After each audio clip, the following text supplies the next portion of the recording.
जय हिंद दोस्तों, मैं सब इंस्पेक्टर श्वेता। आज की वीडियो में हम बात करेंगे कर्नाटक युद्ध के बारे में। पिछले वीडियो में मैंने आपको बताया है फ्रांसीसी, डच, पुर्तगाली किस प्रकार भारत में आते हैं, उसके बारे में मैंने पहले वीडियो आपको दे दिया है। आप हमारे चैनल के प्लेलिस्ट में जाकर वो सारे वीडियो को देख सकते हैं। चलिए बात करते हैं कर्नाटक युद्ध के बारे में। भारत में 3 कर्नाटक युद्ध हुए हैं। ये अंग्रेजों और फ्रांसीसियों के बीच में हुए हैं। पहला कर्नाटक युद्ध होता है 1746 से लेकर 1748 के बीच में, जिसका कारण कहाँ से बनता है? जिसका कारण यूरोप में बनता है। यूरोप में ऑस्ट्रिया के उत्तराधिकार को लेकर यह युद्ध होता है और इस युद्ध की शांति के लिए एला सापल की संधि कराई जाती है। उसी प्रकार द्वितीय कर्नाटक युद्ध होता है जो 1749 से लेकर 1754 के बीच में होता है। इसका कारण भारत बनता है। इसमें हैदराबाद और कर्नाटक में उत्तराधिकार का युद्ध चल रहा था, जिसमें फ्रांस और ब्रिटेन अपना मुंडी लगाते हैं और इनके बीच में झगड़ा चालू हो जाता है। इस युद्ध की शांति के लिए पांडिचेरी की संधि की जाती है। तीसरा कर्नाटक युद्ध 1756 से लेकर 1763 के बीच में हुआ। इस युद्ध का कारण यूरोप में बना। यूरोप में सप्तवर्षीय युद्ध चल रहा था, जिसको लेकर भारत में भी इनका युद्ध चालू हो जाता है और इस युद्ध की शांति के लिए पेरिस की संधि कराई जाती है। एग्जाम में यहाँ से क्वेश्चन डायरेक्ट पूछ लिए जाते हैं पीटी पेपर में। अब इसके बारे में हम सही से जानते हैं कि ये सब युद्ध हुए क्यों। इन तीनों युद्धों के बारे में मैं 3 वीडियो के माध्यम से आपको बताऊंगी। आज के वीडियो में मैं प्रथम कर्नाटक युद्ध के बारे में आपको बताना चाहती हूँ। देखिए दोस्तों, प्रथम कर्नाटक युद्ध, इसका कारण कहाँ से बना है? यूरोप में बना है। यूरोप में ऑस्ट्रिया के उत्तराधिकार को लेकर। ऑस्ट्रिया में क्या होता है कि वहाँ का राजा मर जाता है और उसका कोई बेटा नहीं रहता है, उसकी सिर्फ बेटियां रहती हैं। तो कई लोग चाहते हैं कि बेटी को ही शासक बना दिया जाए, तथा कई लोग चाहते हैं कि बेटी को ना शासक बना के किसी और को उत्तराधिकार दिया जाए। इसी उत्तराधिकार के बीच में फ्रांस और ब्रिटेन अपना अपना पक्ष लेकर आते हैं। जहाँ पे फ्रांस चाहता है कि जो ऑस्ट्रिया में उत्तराधिकारी बैठे वो उसके पक्ष का हो, उसी प्रकार ब्रिटेन भी चाहता है कि जो वहाँ पर बैठे वो हमारे पक्ष का हो, इससे उनको फ़ायदा होगा। इसी दोनों के पक्ष के बीच में 1740 में वहाँ पे उत्तराधिकार का मतभेद चालू होता है फ्रांस और ब्रिटेन के बीच में, और 1746 आते आते ये दोनों आपस में युद्ध करना चालू कर देते हैं।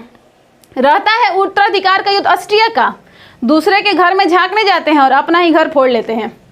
ये दोनों 1746 में अच्छा खासा युद्ध चालू कर देते हैं यूरोप में। अब देखें इस वक्त भारत की स्थिति क्या है।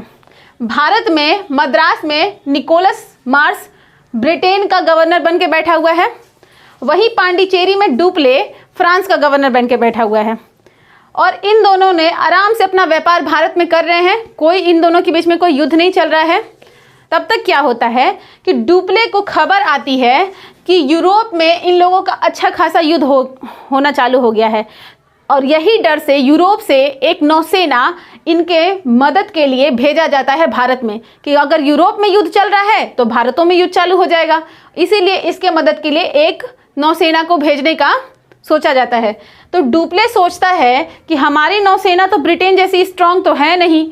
जहाँ ब्रिटेन एक कैसा देश है, ब्रिटेन एक द्वीपीय देश है, आसपास में कोई देश इससे शेयर नहीं करता अपना बॉर्डर, तो ये थल सेना पे तो काम करते नहीं है। वही फ्रांस क्या है, फ्रांस के पास जल सेना भी है, थल सेना भी है, दोनों पे वर्क करता है, तो इसकी नौसेना उतनी स्ट्रांग है नहीं। वही ब्रिटेन की नौसेना बहुत ज़्यादा स्ट्रांग है। ये शुरू से ही द्वीपीय देश रहे हैं तो ये हमेशा नौसेना पे वर्क किए हैं। और जब पुनर्जागरण का काल चल रहा था उस समय ये सब देश तो आपसी मतभेद में फंसे हुए थे, लेकिन ब्रिटेन आराम से पुनर्जागरण का फ़ायदा उठाकर कई तरह का उद्योग उठाता है, औद्योगिकरण की तरफ लग जाता है, कई तरह के जलयान बनाते हैं और इनका आवागमन हमेशा जलयान से था, तो इनका जल पे बहुत ज़्यादा कंट्रोल था, तो इसलिए इनकी नौसेना ज़्यादा स्ट्रांग थी। इसी चिंता में डुप्ले पड़ जाता है कि अगर यहाँ से नौसेना आएगा तो पक्का हम हारेंगे। अब डुप्ले क्या करता है, यही सोचकर जाता है निकोलस मार्श के पास, पासे में न है, दोनों आसपास में बैठे हुए हैं। जाता है निकोलस मार्श के पास, उसको पहले पत्र लिखता है, उसके बाद मिलने जाता है कि हम लोग जो बाहर में यूरोप में ये लोग लड़ रहा है लोग, उससे हम लोगों को कौन मतलब है, हम लोग आराम से अपना व्यापार करते हैं। तो निकोलस मार्श उस वक्त ना हाँ कहता है ना कहता है, लेकिन डुप्ले थोड़ा निश्चिंत हो जाता है। तब तक फिर भी पता चलता है डुप्ले को कि नौसेना फाइनली आ रही है उधर से।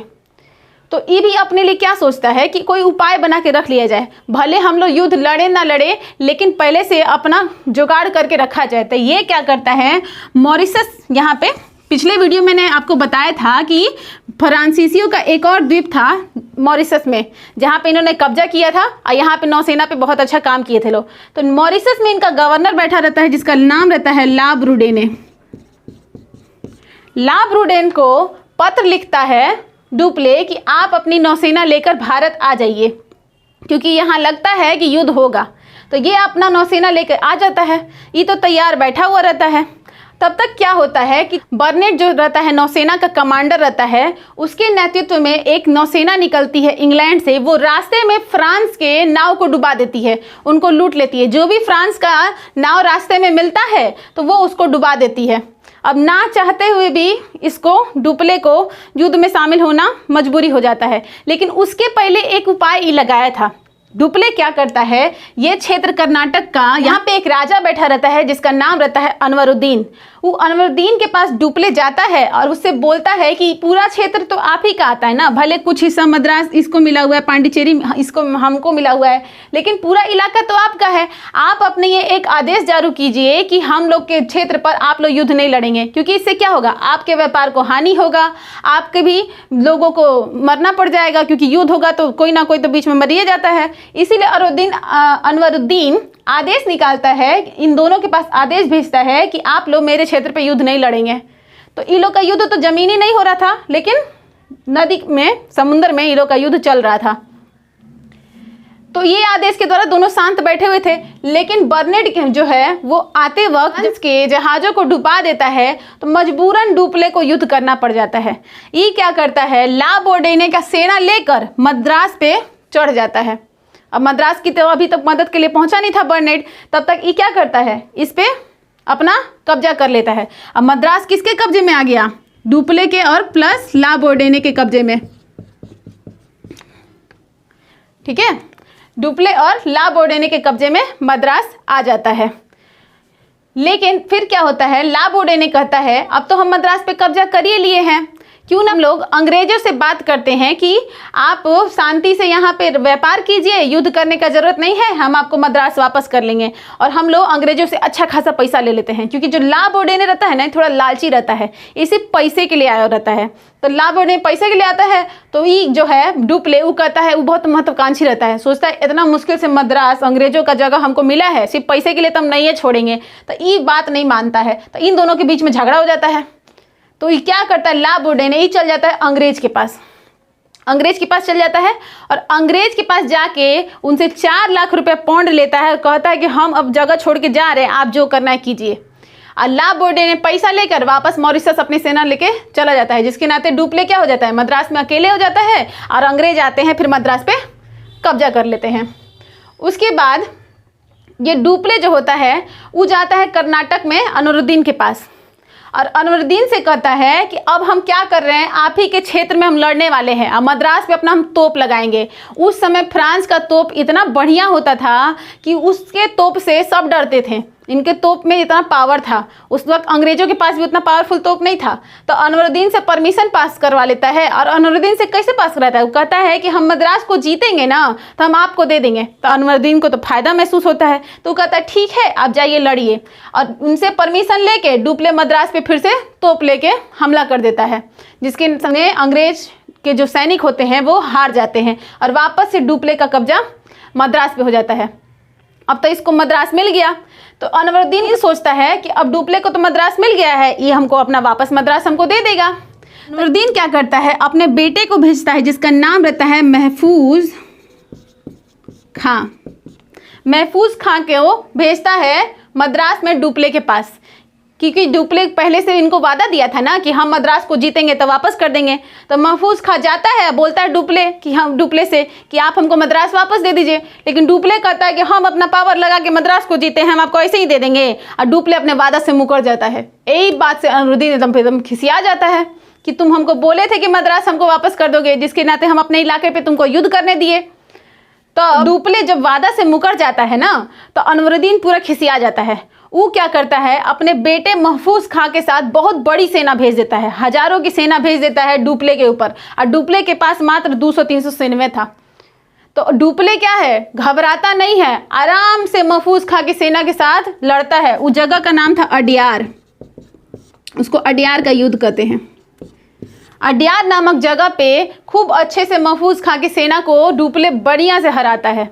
अब ये जब बात यूरोप में पता चलता है कि मात्र 200-300 सेना लेकर फ्रांसीसी गवर्नर डुप्ले हजारों की सेना, भारत की हजारों सेना को हरा देता है, तो ये बात से उसका बड़ा वाहवाही होता है यूरोप में कि इतना अच्छा सेना नायक है, इतना अच्छा से भारत की सेना को हरा दिया। और यूरोप में बोलबाला हो गया कि भारत की सेना खाली देखने के लिए इतना है, उस सब में पावर नहीं है। क्यों? क्योंकि भारत की सेना उतनी अच्छी प्रशिक्षित नहीं थी। जहाँ पे इनकी सेना प्रशिक्षित थी, इनके पास नए नए हथियार थे, ये पुराने ढर्रे से ही युद्ध लड़ रहे थे, जिसके नाते क्या हुआ, ये युद्ध में, अड्यार के युद्ध में हार जाते हैं।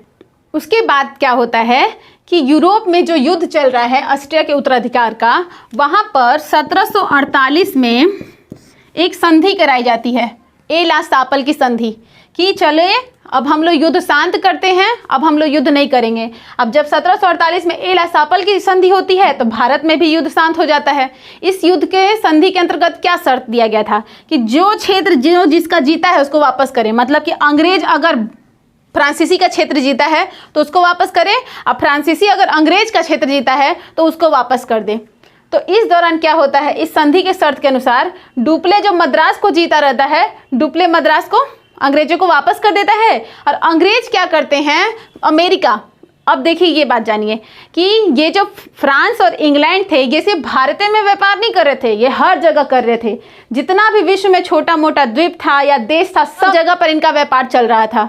और इसी तरह वो अमेरिका में भी अपना व्यापार कर रहे थे। तो अमेरिका में अपना व्यापार कर रहे थे तो वहाँ पे ना ब्रिटेन जो रहता है वो फ्रांस का जगह को हथिया लेता है, और यहाँ पे डुप्ले ब्रिटेन के जगह को हथिया रहता है। तो इस संधि के द्वारा डुप्ले वापस करता है मद्रास को, तो ये लोग अमेरिका में जो जीते रहते हैं फ्रांस का जगह, वो उसको वापस कर देते हैं। मतलब इस संधि का परिणाम कुछ भी नहीं निकलता है। दोनों की सत्ता अपने अपने जगह पे कहीं ना कहीं पावरफुल थी।